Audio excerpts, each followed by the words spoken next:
আজকের 11ই সেপ্টেম্বর পশ্চিমবঙ্গ ও ভারতের টপ 6 খবর 1 মিনিটে। এক বিশেষজ্ঞদের মতে অবাস্তব প্রত্যাশা তরুণ প্রজন্মের আত্মহত্যার প্রবণতার বড় কারণ। 2 কলকাতার হরিদেবপুরে মহিলার ধর্ষণ মামলার এক অভিযুক্তকে বর্ধমান থেকে গ্রেপ্তার করেছে পুলিশ। 3 মুখ্যমন্ত্রী মমতা বন্দ্যোপাধ্যায় চান ইন্দো-ভুটান নদী কমিশনে পশ্চিমবঙ্গকেও সদস্য করা হোক।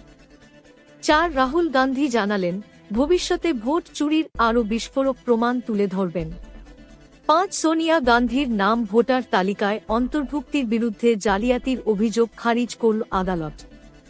6 হায়দ্রাবাদের সাংসদ আসাদুদ্দিন ওয়েইসি ইসরায়েলি বোমাবর্ষণের পর কাতারের পাশে দৃঢ়ভাবে দাঁড়ানোর আহ্বান জানালেন।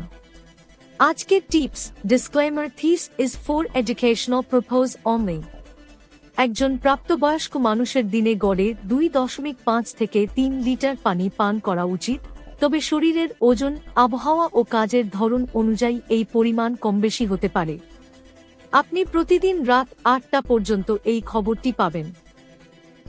যদি নতুন সদস্য আপনি এই খবর থেকে সন্তুষ্ট তাহলে সাবস্ক্রাইব করুন, শেয়ার করুন এবং এই ভিডিওটি লাইক করুন এবং পরবর্তী ভিডিওর জন্য অপেক্ষা করুন। যে কোনো পরামর্শ থাকলে কমেন্ট করুন। Facebook, Twitter, Instagram, YouTube, WhatsApp, Telegram, website এবং হিপিতে আমাদের অনুসরণ করুন। দেখার জন্য ধন্যবাদ। বাংলা নিউজ আপডেটে আপনাকে স্বাগতম। এটি আজ কি বাত বাংলার ইউনিট।